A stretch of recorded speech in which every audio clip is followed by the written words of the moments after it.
How do you handle some of the accolades that you've received in preseason stuff? Don't matter. Nobody cares about what you do until you go and do it again. And even if you do go and do it, everybody's asking what's next. So, me, I don't really hang my hat on anything I've done in the past. It's always about what I'm going to do next. That's why, I love this game. That's why, I feel like, I'm going to be able to play this game for a long time because I don't really sit back and gloat on the things that I've done in the past because, I like to see what I can do next. Also keeping things inside of these four walls and not paying attention to external factors. But is there some sense of like you being annoyed when you look at ESPN, Big Ten Network, and they're talking about Michigan, Ohio State, and it's like everybody else is just afterthoughts in this conference? How does that make you guys feel? It would annoy me if I paid attention to it. I don't really care. I love football, and I just want to play football. I think we got a lot of guys in this building that are the same way. So I think that these four walls thing it's not really a big deal for us. We don't got a lot of guys that's sitting on Twitter looking at the rankings. Like, we don't care about that. At the end of the day, those guys are just guessing. They don't really know what they're talking about anyway. All the time, some of them know what they're talking about, but most of the time they don't know what they're talking about. Yeah, we don't pay attention to that, man. We just gonna go out and play football.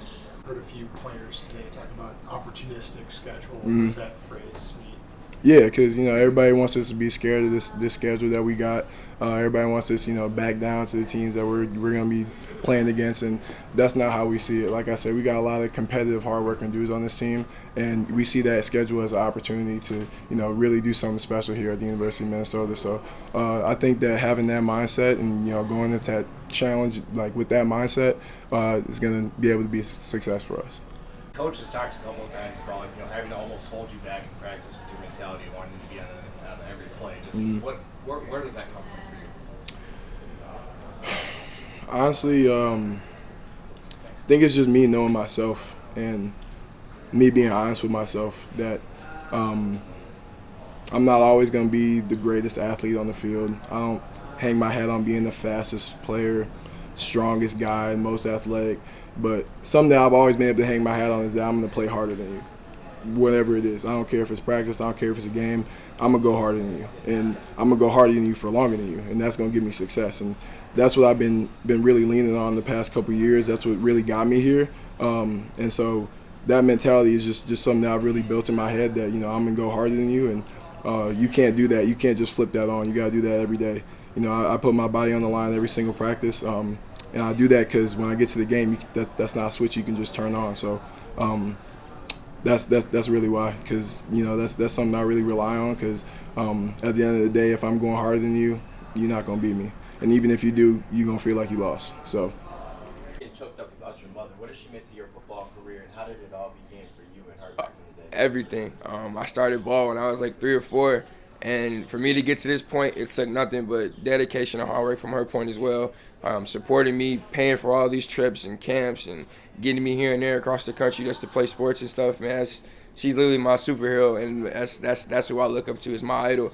And if I wanted to be anyone in this world, I want to be like my mom, because my mom did so much for my family, and she worked overnight. She's still working them now. And I literally work my hardest every day just so I can retire hopefully in the future. So she's literally everything to me.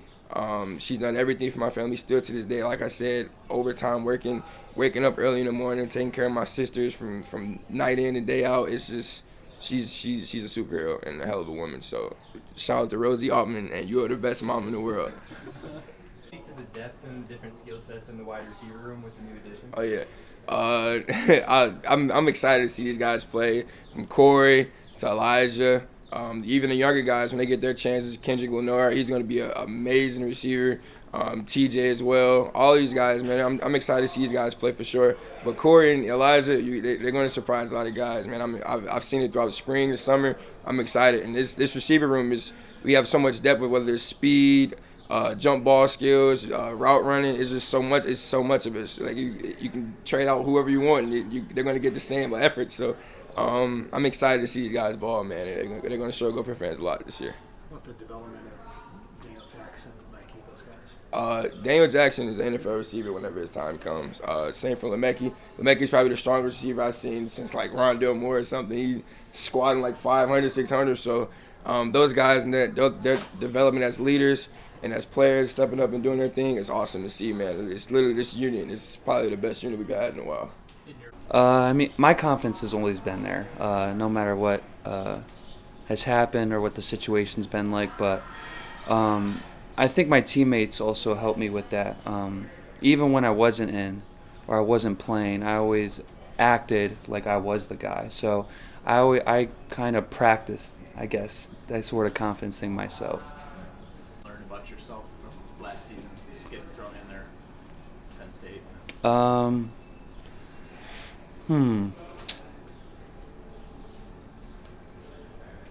I don't really know how to answer. Something I learned about myself that I could handle a lot more than I think I can. So never underestimate yourself. Athan, when I see your phone screen over here, I see you have Kobe Bryant with all these ice packs on his knees and stuff like that. What's your mentality heading into this season? No matter what you go through in life, you always get back up. No matter what's going on, no matter, could be any, talk about situations. Any situation, you always got to keep your head up and keep moving forward. Kobe Bryant always did that. And, something I've just looked at throughout this offseason was my injury in the bowl game, and that kind of affected me because, you never want yourself to get injured and you feel like you let your teammates down. And Kobe Bryant said, even when I was injured, there were fans that paid a lot of money to come see me play, and I worked so hard for this. And I think that's something that stuck with me a little bit. And I just love, Kobe Bryant's mentality, so that's why. Your decision to come back a difficult one, or did it take a long time with them?